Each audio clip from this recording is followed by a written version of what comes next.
गुना विधानसभा क्षेत्र में आखिर हुआ क्या?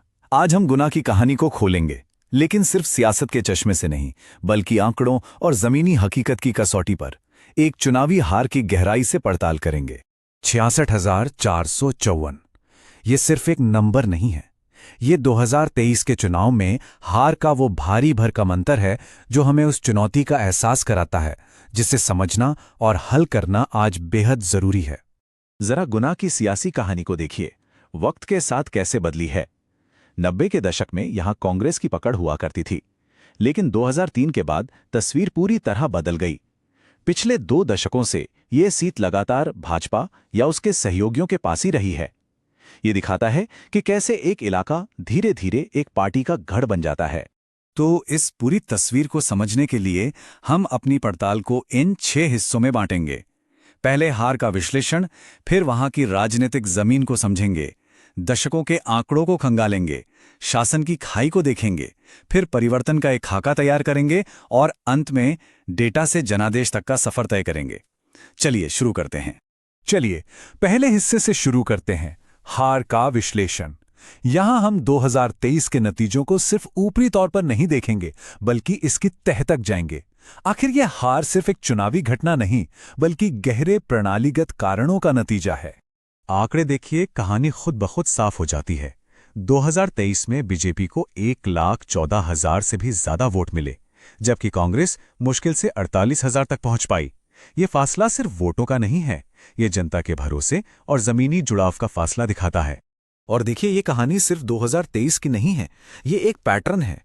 2018 में हार का अंतर लगभग 33,000 वोटों का था। 2013 में ये 45,000 से भी ज्यादा था। ये लगातार बढ़ता हुआ अंतर किसी एक चुनाव की नाकामी नहीं, बल्कि एक प्रणालीगत गिरावट की ओर साफ साफ इशारा करता है। अब आते हैं दूसरे हिस्से पर, राजनीतिक जमीन। देखिए, सियासत भी थोड़ी बहुत खेती जैसी ही है।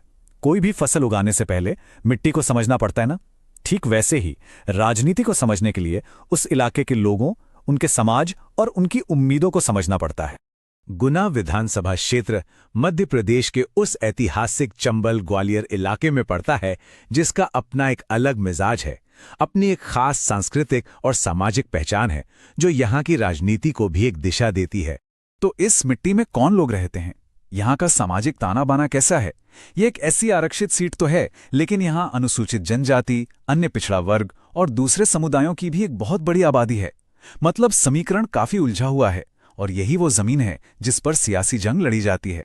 और जब हम इन समुदायों की बात करते हैं तो ये सिर्फ वोट बैंक नहीं है, ये लोग हैं। और यहीं पर हमें रुक कर सोचना होगा कि राजनीति का असली मकसद क्या है। इसका मकसद हर इंसान की गरिमा को बचाए रखना है, ये पक्का करना है कि हर आवाज सुनी जाए और हर किसी के बुनियादी हक महफूज रहें। हमारे संविधान की भी यही मूल भावना है। चलिए अब तीसरे हिस्से में चलते हैं और दशकों के आंकड़ों की पड़ताल करते हैं। देखते हैं कि वोट शेयर का ये ट्रेंड हमें क्या कहानी सुनाता है। ये टेबल देखिए, कहानी बिल्कुल आईने की तरह साफ है। 1998 में कांग्रेस जीती जरूर, पर जीत का अंतर बहुत मामूली था। और 2003 के बाद से तो बीजेपी का वोट शेयर तेजी से बढ़ा है, जबकि कांग्रेस का प्रदर्शन या तो ठहरा हुआ है या फिर नीचे गया है। ये इस इलाके में सत्ता के बदलते संतुलन को साफ दिखाता है। तो जैसा कि हमारे विश्लेषण में सामने आया, निचोड़ ये है कि ये ट्रेंड मैट्रिक्स बीजेपी के पक्ष में एक मजबूत झुकाव और कांग्रेस के लगभग सपाट प्रदर्शन को साफ साफ दिखाता है। एक लाइन में कहें तो यही है पिछले 20 साल की कहानी। तो सवाल ये है कि ऐसा क्यों हुआ? ये ऐतिहासिक डेटा हमें आज की सबसे बड़ी चुनौती तक ले आता है। हमारा चौथा भाग, शासन की खाई, यानी मतदाताओं की जरूरतें और उन्हें असल में जो मिल रहा है उसके बीच का बड़ा फासला। तो अब असल सवाल पर आते हैं। गुना के वोटरों की सबसे गहरी, सबसे चुभने वाली शिकायतें क्या हैं? पार्टी की वफादारी से परे वो कौन से मुद्दे हैं जो उनके दिल दिमाग पर सबसे ज्यादा असर डालते हैं? हमारी पड़ताल में जो बातें सामने आई हैं वो ध्यान देने लायक हैं। देखिए, जातिगत अत्याचार और कल्याणकारी योजनाओं का फायदा सही लोगों तक न पहुंचना, ये 2 सबसे बड़े और सबसे गंभीर मुद्दे हैं। इनके बाद ग्रामीण रोजगार और बुनियादी सुविधाओं की कमी भी लोगों के लिए बड़ी चिंता का सबब है। और यहीं पर वो शासन की खाई बिल्कुल साफ नजर आती है। एक तरफ सरकार के वादे हैं, सड़कें, पानी की टंकियां, जिम, और दूसरी तरफ जनता की असल मांग, रोजगार, सामाजिक न्याय, ढंग से चलते हुए स्कूल और भरोसेमंद सरकारी योजनाएं। आप देख रहे हैं वादों और जरूरतों में कितना बड़ा फासला है। ठीक है, तो जब हमें समस्या की जड़ पता चल गई है तो समाधान की तरफ बढ़ना होगा। अब बात करते हैं 5वें भाग की, परिवर्तन का एक खाका। यहां हम एक स्पष्ट 4 स्तंभों वाली रणनीति पर बात करेंगे। इस रणनीति को हम चतुर्मुख सिद्धांत कह सकते हैं। इसके 4 मजबूत पाए हैं। पहला, जातिगत न्याय और सही कल्याण। दूसरा, समय पर विकास की डिलीवरी। तीसरा, जमीन पर पार्टी को मजबूत करना।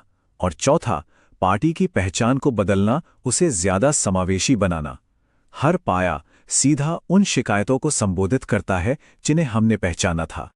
और जब हम ये रणनीति लागू करने की बात करते हैं तो एक और बहुत जरूरी बात याद रखनी होगी। एक अच्छी शासन व्यवस्था लोगों के डेटा का भी सम्मान करती है। हमारे देश के कानूनों के मुताबिक लोगों की सहमति सबसे जरूरी है। उनकी निजी जानकारी का इस्तेमाल बहुत सावधानी से और सिर्फ सही मकसद के लिए ही किया जाना चाहिए। तो इस रणनीति को जमीन पर कैसे उतारा जाए?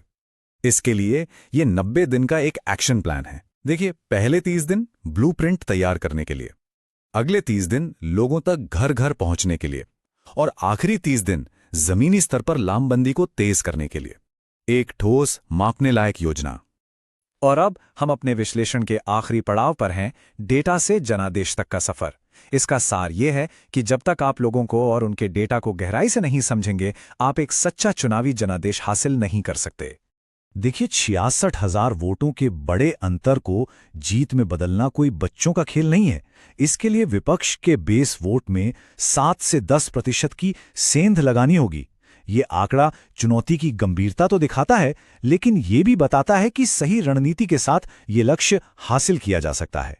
तो आखिरी और सबसे बड़ा सवाल यही है, क्या डेटा, सहानुभूति और एक मजबूत एक्शन प्लान पर बनी कोई व्यवस्था एक बड़ी चुनावी हार को एक जन केंद्रित शासन के जनादेश में बदल सकती है? इसी एक सवाल का जवाब गुना का राजनीतिक भविष्य तय करेगा।